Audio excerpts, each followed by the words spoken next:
something is going to not go the way it's supposed to go. And so then the question is how resilient can you be in that moment? So that's the other piece too, is like you can't over orchestrate everything and have it be flawless and perfect execution all the time. So you have to ask yourself, what's the worst thing that could happen? And then how do I make sure that myself and the different processes I put in place are as resilient as possible to the worst thing that can happen? Hello and welcome to today's episode of the Keynote Curators Podcast. I'm Seth Deckman, your Keynote Curator. Today, we're going to be diving headfirst into the perils and the promise of our digital world. Our guest is Teresa Payton. Teresa, welcome to the podcast. Thanks for having me on. I've been looking forward to this. We have too. And on that note, I want to get right into it. You know, our audience, Teresa, are speakers, business owners, many meeting professionals. Many, not all, but many of our listeners, our subscribers, and our viewers are women who are at different stages in their career. Talk to us a little bit about, what it was like being the first female White House Chief Information Officer, but from the perspective of where you were in your career, your concerns and considerations going into that, and how you navigated those waters. Sure. No, thanks. It's a great question, and it's interesting because I think I got my early start in dealing with sort of objections and rejections by being a Girl Scout and selling Girl Scout cookies door to door. And I know a lot of times people will go into the office or go online and say, "Buy my kids cookies." My parents were like, "No, you want to sell the cookies? You sell the cookies yourself. You knock on the doors. You do the deliveries. You do it." And so a lot of times I would get I call it objections and rejections, but it was a really great life lesson, to be able to get somebody, one, like, you can see them, like, I see you, I'm knocking on your door, I just want to take a moment of your time. And who doesn't love Girl Scout cookies, right? And I so know. dealing with sort of objections and rejections at a very early age, I think sort of set the stage for me once I got into the workplace. When I did encounter sort of those objections and rejections, to be able to say, well, hey, wait a minute. Don't we all love Girl Scout cookies? Or, hey, wait a minute. I've got some knowledge here I want to share, or some skills I want to share. And so I'm not going to take no for an answer. So I think that's the way I approach a lot of things in life, is to just say, if I've got something to offer here, and I'm a faith-led person. So if I feel like I'm called to be here and I'm supposed to make a difference, even if there is an objection or rejection, I'm going to keep at it, and I'm going to figure out how to make sure that all of us are successful in the process. That's a great origin of that all because, I myself, I had a paper route and it was the same thing. I would I would want to get more houses on my route and try to expand my route to make more money to do the things that I wanted to do as a young kid. And, you go out there and you have to, you're exposed, you're vulnerable, you're open, and the rejection is such a great, training ground to get that. I don't even know if it's thick skin, just to understand that that's part of the process. Our audience, as I mentioned, many are meeting planners, and they deal with rejection a lot, whether it's exhibitors not wanting to return for whatever reason, whether it's the economy, geopolitical, tariffs, or the sands are shifting in their marketing budgets, or our clients want to bring in a speaker and they have to go to their direct report and make the case, and there might be a no or a rejection. What did that look like for you in the White House, without disclosing anything that's classified or whatever? But it's a world, fortunately, unfortunately, it's just the reality where pale and male dominates still. And we're hopefully, as a dad of three daughters, hopefully we can get to the point where when I introduce you, Teresa, you are a former White House Chief Information Officer, and the female part has less of a play in it. Share a little bit about that if you could. Yeah, I mean, obviously, I was the first female to hold that role of chief information officer at the White House, and What a great honor. I really didn't think about it that way at the Yeah. time. And nobody said, during the interview process, if you take this job, you're going to be the first ever female to ever hold it. It was sort of something that just sort of was like, oh, everybody had this aha moment later.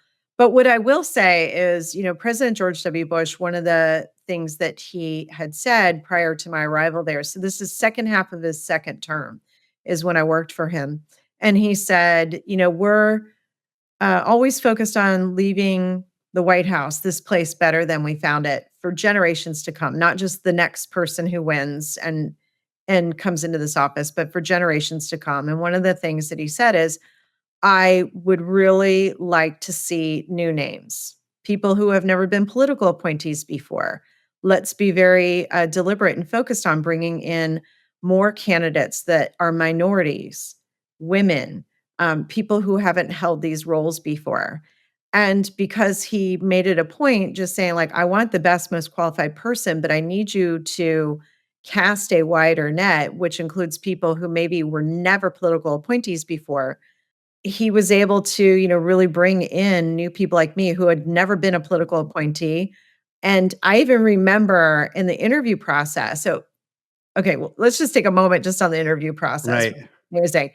So, and it was a nice mix of male and female throughout the whole interview process. I mean, President George W. Bush had a lot of females on his executive staff team. But it was funny because I'm sitting in it's an interview process like no other. I did not have a clearance. I was in financial services industry, had seen a lot of things, but did not have a clearance. And almost every question you would normally ask during an interview process as a candidate, I didn't have a clearance to know the answer. Right. We kinda get it to this point in the interview, and they're like, "Well, do you have any other questions?" And I said, "Do you have any you can answer?" And they said, "Probably not." We kinda had a good laugh. And I said, "Well, I guess my last question would be, because I don't really know a whole lot about the job, is how do you know I'm qualified?" I don't feel like I have enough information to really know that I'm qualified, and I wouldn't wanna let anybody down if I were selected for the job. And what was great is, because John turned to me and he said, "It's funny you asked that question." And he said, "But here are your transferable skills. Yes, you've never been a political appointee before, never worked in politics before, but you work in a 24 by 7 environment. If banking systems goes down, everybody knows it. You're used to executives who are, mobile and global. You're used to being in a heavily regulated under the spotlight environment. A lot of those things are very transferable to working in the White House. And what you don't know, we'll teach you." Right. Right. Okay. But it was just a really interesting interview process. And what I would say is, just a very welcoming executive team, both male and female. And I had a lot of people really looking out for me, especially knowing I'd never been a political appointee before. So they'd pull me aside and say, here's some important things you didn't need to know. Like, here's an example. I had more than one person pull me aside and say, "You'll notice, President George W. Bush, he's not gonna write a lot of notes down and things like that, and he runs everything like a really tight ship clockwise, business-wise, but if he asks you a question, he has a mind like a steel trap on dates and numbers and things like that. So do not give him a date or a number unless you expect to be held accountable to it." And I remember being asked about what was possible and could it be possible. And I remember looking to my left and right at sort of the senior staff in the room. And I said, "If you don't mind, I'd like to really just study things first before I commit to a date. And I'll give the answer to Deputy Chief of Staff." And he goes, "Somebody coached her." But it was great that somebody did that for me, because normally in the corporate America, I would have said something like, "Well, we're heading towards this kind of a date, but I need Right. to think through this, and I'll get back to you through the program office," and all those kinds of things. They're like, "Do not commit, because it'll get locked up here, and the next time he sees you, he's going to ask." So it was just things like that were really really great. That was great guidance and great teamwork. But I Mhm. but I wanna go back to your question about how do you know I'm qualified? So, there's just, a certain sense of trust of others, but also of yourself because correct me if I'm wrong here, but you had to say to yourself at some point, I understand enough to know that there's a lot of questions I do have that are really relevant, but that I don't have the clearance to get the answers for. But the fact that I'm here speaks volumes to I'm qualified. But at the same time, you didn't have something concrete in your, in your space to know that. Is that accurate? Yeah, I mean, so one thing people may not know about me, I'm a total adrenaline junkie. Okay. Why I think I love speaking because I write each speech for each audience. Hmm. Means, sure, maybe some pieces I've delivered before, but beginning to end, I haven't delivered before, so that I get the butterflies, I get the nerves Right. every single speech, no matter how much I prepare. And I always tell people, butterflies and nerves means you really care deeply about what you're doing. Because if you didn't care, you'd be like, I don't Yeah. care if you like what I have to say or not, right? And so I always tell people, yes, I'm nervous before every speech, but I wouldn't have it any other way because that means I really care deeply that people are Yeah. gonna. Yeah. It's important to you. And I will tell you, every day something makes me nervous. Every day at work and every day at the White House, I would think to myself, and again, I'm a faith-based person, everybody kind of has their own way they ground and center. For me, it's a lot of prayer, but I will tell you, I'll look at my calendar and I'll think, oh, I wonder how that's gonna go. I hope it's gonna go really well. And I'll kind of, try to take the time to think through, well, what's the worst thing that can happen?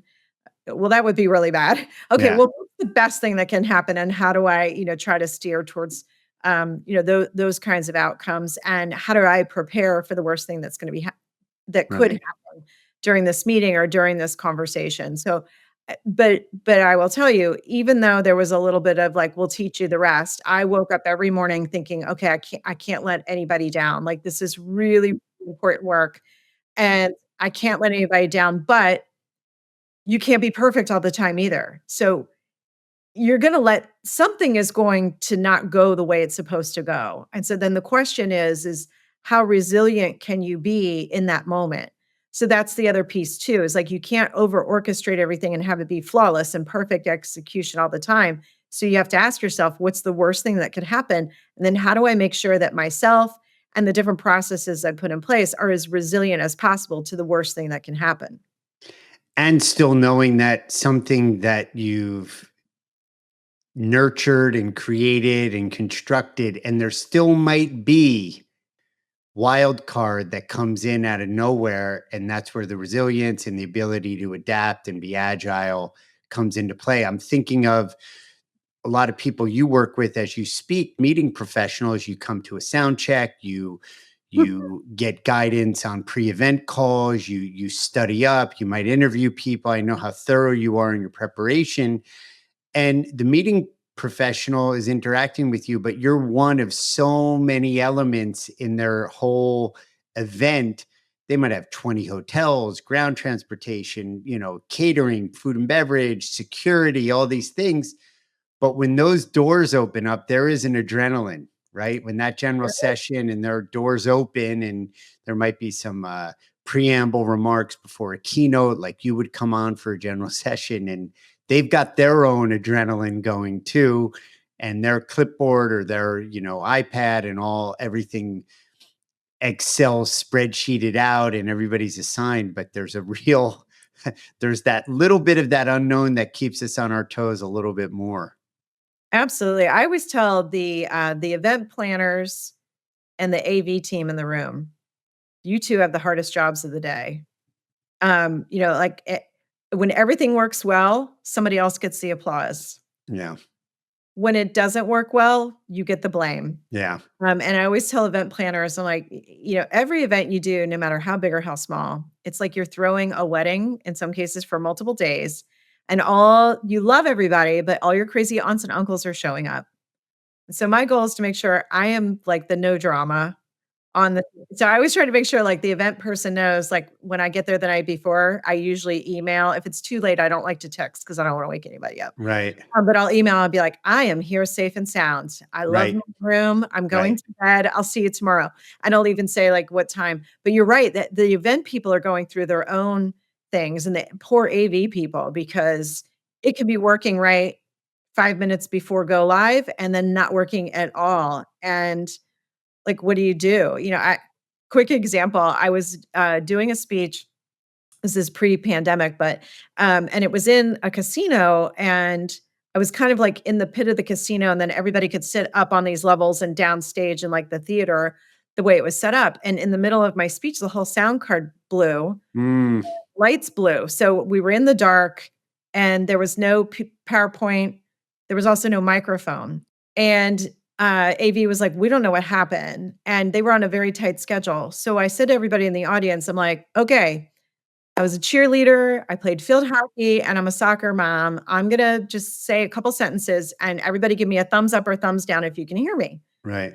So everybody gives me a thumbs up, and I said, "If you don't mind, I'm just gonna speak from the heart, and then we'll do Q&A." And I'm like, "I don't need PowerPoint slides. I can do sock puppets when the lights come on." So I'm, like, shouting out just a couple of key points to Q&A. Well, the sound card gets working, but nobody tells me that. So as we're shouting at the top of my lungs in this casino to make sure everybody from the theater floor all the way up into the balconies can hear me, sound card comes back, and I've got the mic, and I literally blow everybody out, and I said, "Well, you know what? You will never forget me." That's right. That's right. People but and I Yeah. just please clap for our AV people because 'cause they're trying to make sure you have a great day today. And, so we clapped for them, and I told them afterwards, I was just like, "I just love you so much. I know you were probably here last night, early this morning, and please know, I think you're amazing." Yeah.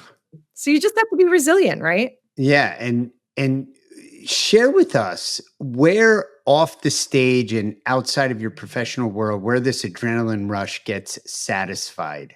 Mm. It's lots of different way I mean, on stage, definitely get satisfied. I love hiking, so I like doing hikes I've never done before that might, say it's challenging and things like that, so I like not knowing what's coming next. I Mhm. do love roller coasters. I am a Okay. sucker for roller coasters. I want to dive out of planes, but, my husband and the COO of our company says there's not enough keyman life insurance for that, so I've been told I'm not allowed to do that, but and that's probably wise, I guess, but I do, the adrenaline rush, anything any kind of sport or outdoor activity, within reason, because I am a mom of 3, so I've got plenty to stick around here for, so, within reason. But yeah, and then, just doing new things, like challenging myself to learn something new, to try something new, to bring up a new concept. I love it when a group will say, "Well, what if you could you talk to us about this for our industry?" I'm like, "Yes." And then I think, "Oh, okay, well, now I gotta spend the time doing the Right. research and get into it." And so that adrenaline, like the nerves get up, like, "Okay, I don't wanna fail them, and I wanna do a good job, and I really wanna walk in their shoes, and I really want this to be high impact and something that means something." And so I'm able to kinda get it both at work and then sorta outside work. And then, of course, watching my kids play sports, there's a rush that comes with that too. Oh boy, isn't there? Are there any particular roller coasters that are ones that you've repeated or that you haven't yet been able to do that you want to? Gosh, there's so many, but I will say one of my favorites right now is Guardians of the Galaxy. Where Um, is that at one? Walt Disney World at Epcot. There's something about there's the music, and then there's the being shot backwards, and who doesn't love superheroes? And so, you get in that and it's magnets and you like go super fast backwards. And then there's the spinning around the planets and the kind of the centrifugal force of things that they replicate, that it's just incredibly thrilling. I have a huge smile on my face the whole time. So that one's not like scary, but it's that thrill of flying, Yeah. um, that I love. So I cannot get enough of that. Like if somebody said, "Hey, pay me an extra, $100 today, but I'll let you ride that as much as you want." I'd be like, "Here, please take my money." I ride so much. Right.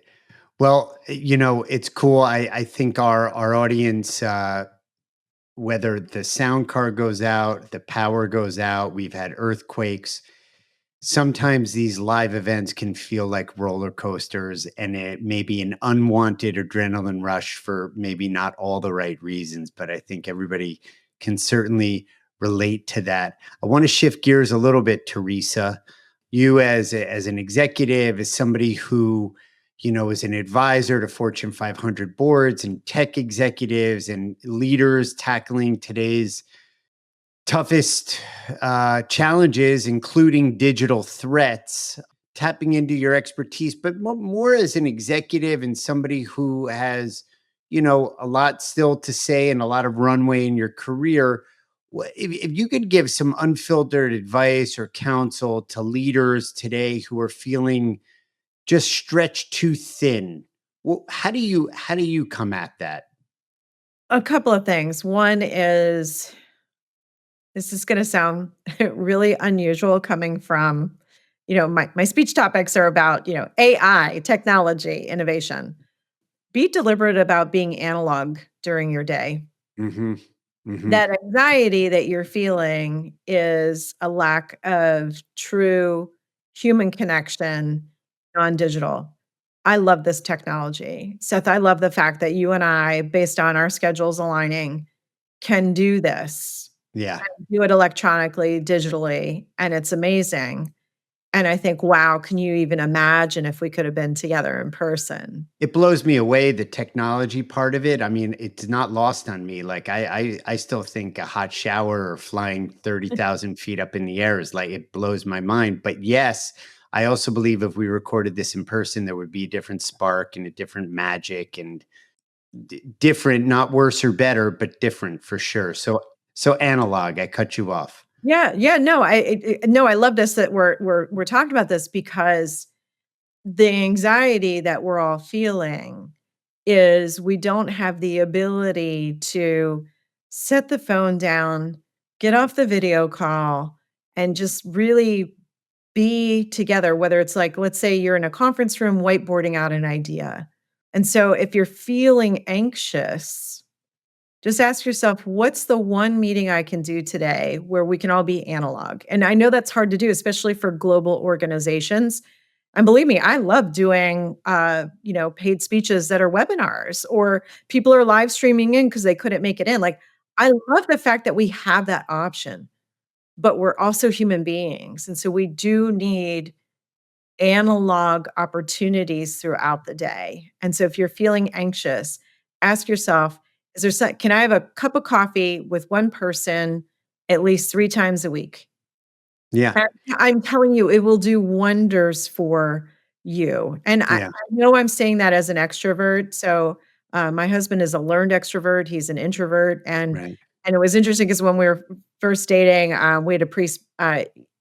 He was in the Navy, so we hardly ever got to go to sort of the marriage planning together in person because we were in separate locations. But I remember him making us take the Myers Briggs test, and I remember this priest saying, "So Chris is a learned extrovert and an introvert." I'm like, "No, you're not." And he's like, "Yeah, I am." And he goes I said, "You love going to parties with me." I remember Father Stephen Savoy saying this. He goes, "No, Teresa, he loves you and you." Yeah, you're reading my mind. I was thinking that say literally, I was like, no, he loves you. Yes, yes. And so I bring all that up to say that, Seth, you may have some people listening to us right now saying, "Uh-huh, you're an extrovert. That's why you want analog." I'm telling you, all of us, introvert, extrovert, wherever you are on that relationship spectrum personality-wise, having moments of analog in your workday, be mindful, be purposeful, plan it, you will not regret it. It will definitely help with the anxieties because there's a lot going on. There's a lot of, stressors Yeah, on managing people, on managing yourself, technology transformation. These are all incredible things, very energizing times, but can also be very unsettling times as well. And so that grounding that you get from having these purpose-driven analog moments is huge. yeah. And the velocity, the speed at which the technology that generates the anxiousness, the anxiety, whatever word you want to put on it, but I have to respond. And I don't want a virtual signal here, but I was at my doctor yesterday, primary care, annual checkup. Everything's cool. Blood came Good. back awesome. Everything's great. I felt really good about it. But I was waiting, and I have lately been carrying book. I'm reading a novel, And it used to be the Audible, and then it used to be the Kindle, but, the screen and then even listening to it, it's just I am falling back in love with reading books. And again, I don't want to be virtuous signaling here, whatever works in an analog. So it's not only the learned extrovert or extrovert connecting with somebody, but doing something that is not tech based was so grounding. Anyway, but yes, back to your, the unfiltered advice for leaders that are feeling, I think I said stretched too thin. It's that analog, and I love that, and it could be counterintuitive from somebody who was the chief information officer in the White House to say, "Hey, turn it off, disconnect, put it to the side, and look somebody in the eyes, or grab a book." That's my line, but I think that's great advice. So thank you. Let's move on a little bit into the tech aspect of the richness of your professional experience, but dealing with the mind shift, or how the context from which we would approach working in teams, at whether you're a leader or part of a team. What do we need, what from your view, what do we need to do in terms of how we're approaching it in our mindset, really, of utilizing technology, whether it's AI or learning new programs or applications or software, to be able to really thrive? Sure. Well, yeah, I mean, this is an interesting one because I do get asked this question a lot of like, where should I even start? Should I Yeah. start with ChatGPT? Should I start with something? And I always tell people, well, maybe just ask yourself a question. And the question is, if I were to leverage the technology at work or at home, um, how could it improve things? And why would I use it? And why would it be better than doing what I'm doing today? So, for example, there was a reporter who mentioned they had been using ChatGPT to like clean up their stuff. Not to write for them, but just to kind of clean things up a little bit. And then they'd read it over and go, yeah, I agree with those changes and whatever. So almost like a proofreading and editor. Right. And then they also used it as a brainstorming, like, I'm going to take a topic. I want to think about this. What are some places I should do research? And they did that for about a month. And then they said, I'm going to not use it. And they said they had this moment of I don't know where to start. And they had this aha moment. So I always say to people, ask yourself, how can it improve, whether it's something personal in your life or something at work? But then the question is like, is it improving or replacing? And if replacing, is that okay? Like, hey, I don't want to think about that anymore. Or maybe I should think about that. So maybe I should do both processes. Like, for example, how many people, if you stopped them on the street and their phone was dead and you said, call my mother, would they know their mother's phone number anymore? I with my kids all the time. I'm like, what is my number? Yeah. And they know it because I've made them say it.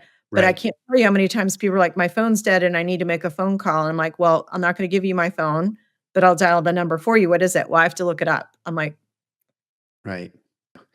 It's a trade-off, risk versus reward trade-off. It's interesting because this has come up on with other guests on the podcast. So if there's the leaning on the technology, in this case, you mentioned ChatGPT or Claude, or whatever one the one you're using, there is an experience of that muscle atrophying, right? Where you lean on it so much that this person used it for a month, this journalist, and then where do I start? So, I don't know what the answer is, but how do you govern that? Because it can be a great editor or collaborator, maybe not the editor in chief, but, your deputy editor in chief.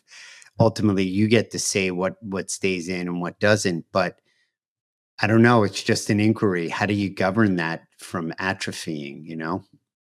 Yeah, I mean, to me, it's a governance and guardrails. And so one of the things that I think can be incredibly helpful. So, for example, I'm a big fan of Grammarly. Hmm.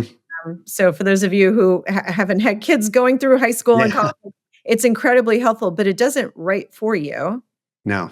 It edits for you and it teaches you as you go. You did a lot in the passive voice, so it gives you a score.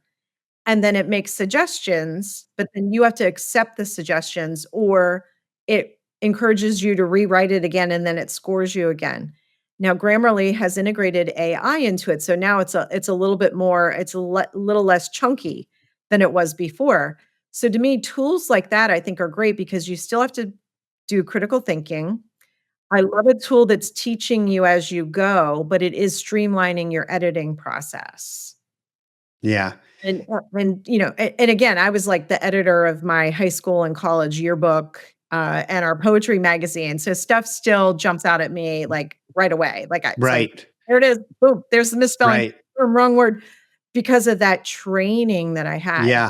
Still Yeah. love Grammarly because I can always up my writing Yeah. skills. It's interesting because I use it as a tool. I do long walks and I do voice memos. And Hmm, then I get the transcription of the voice memo, the copy. And then I use Claude in this case, just to clean up. There's sometimes where I'm not talking for like 30 seconds, but there might be some noise or an or whatever. So there's that first kind of cleaning up, if you will. And then there might be a little bit of optimizing where I'm kind of stream of consciousness, which is a nice way of saying I'm all over the place. And it helps me, like just put it in order, if you will. But it's like convenience versus creepiness, because yes, until I began to train myself on how to train this tool, which it is just a tool, there was that fine line. And it was almost like, I don't know if it was borderline ethical or not, but it didn't feel right. First of all, it was a ton of adverbs. If you're an editor and you love language, I was like, I don't speak or write that way. Okay. And then all these hyphens, I was like, why are they just shoving these hyphens in there? Like stylistically, like I don't talk or write that way or think that way either. So, from your perspective as the expert here, where is that line in the ethical between that convenience and that creepiness? yeah, Or I is mean, that even the right question? I no, don't I know. love the question, and it's funny because I got a visual of you with the voice memo and Claude because I had this job in, summer times in college, and God rest his soul, Bill, he used to people are gonna I'm gonna sound agent, but he used to walk around on work sites, and he would talk into a tape recorder, and then he would bring it back, and he would tell me, "Transcribe it," and I'd have to put it in this tape thing, put a headset on, and I had a little pedal with my feet, and I would have to type, and then he would say then I would give it to him, and he was like, "Do not give it to me that way, like, clean it up too. You're a college student. Type what I Right. wrote." He was like, "Take what I wrote and make it better." And I was like, "But it's gonna be me." He was like, I'm Teresa. I'm not Claude. not Bill, and it was funny because I was like, "You trust me to, like, take your words and to turn it into something?" He goes, "Yeah, you're confident, do that." Yeah. And so, I was just having this mental image of me and Bill having this conversation and Right. Claude having this conversation, right? Right. But So analog and then not, right? yeah, and so I think through that, and I think the line's gonna be different for everybody. Mm, But you said something really important, which is you're doing these voice memos. So you take what's in your head, you're putting them into voice memo format, and you're using the technology to help you just get those voice memos organized, get them cataloged. I mean, to me, I didn't hear anything about, no, I told it to go over the internet and grab everything, even though it's copyrighted information, and then rewrite it like it's mine. But I think these lines are getting so blurry. And if you think about how we were taught how to write something from scratch in high school, and for those of us who went to college, how do you the next generation, how do we teach them? yeah. How do we teach them? Because we all had to read the books to then have or see the movies to have the ideas. Right. Well, now you don't have to read the books, see the movies. You can just ask Claude, Gemini, Grok. Yeah, I mean, name your favorite tool, and you just ask them like, what are the top 10 books of all time? Create me a character out, fashion out the characters. Yeah, and the one phrase you used just a few moments ago, critical thinking, and I think that for our listeners and viewers, this is exactly why you're coming here, because whether you're a business owner, a keynote speaker, a meeting professional, a meeting marketer, an event marketer, the critical thinking aspect is the muscle in my view, and then there comes originality and a unique voice and being creative and imaginative, right? I think that those are the non-negotiables, and if one is inclined to offload that or nearshore it, offshore it, just short it, there, I think we're losing the plot there, apart from ethical or unethical, and the whole idea of the tool. The tool isn't the protagonist. The idea is, right? Yes. And I just feel that, I think you're in agreement that sometimes we just need to govern that, right? And have guardrails against that. Mm-hmm.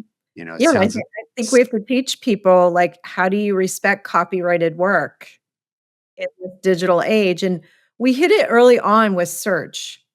Remember how search would Mhm. be like, "Oh, the internet says it, so it must be true.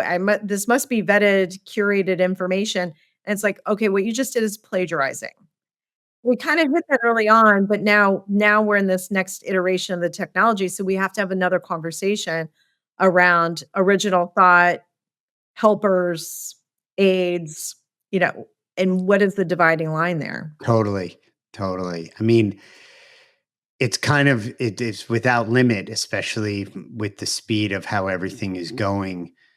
Teresa, we've come to the end of the road this time. I think it warrants another visit back because we haven't even gotten into your life as a cybersecurity warrior, in a little bit of AI strategy, but not a ton. And somebody who spent your career protecting, whether it's presidents in the White House or outsmarting cyber criminals, or really, as I mentioned, guiding these Fortune 500 brands through this AI maze or labyrinth or puzzle.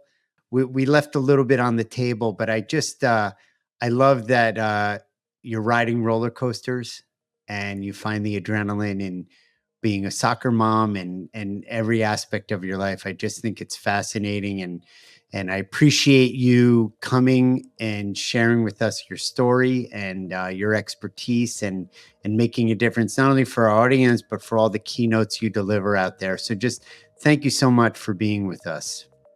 Well, first of all, Seth, this time together went by so fast, and I would love the opportunity to come back. And thanks for what you do because you're an incredible connector and promoter of everyone, and that takes a special kind of person. And so, just appreciate what you do for everybody to connect. Great event planners to great speakers to great executives, and thank you for the service that you do for everybody. And I'd love to come back and continue the conversation. Yeah. Well, thank you. I take it to heart, and really, it means a great deal. And how we got connected is kind of speaks to both of us, the extrovert and the connecting and all that. So a big shout out to Allison Levine for introducing us. Woohoo! And hopefully one day we might be able to all meet up together in an analog way. So. Yeah. And to our viewers and our subscribers and first timers, just thanks for coming in and listening and taking the time to learn. And if you have comments, questions, anything you want to communicate, go ahead and do that.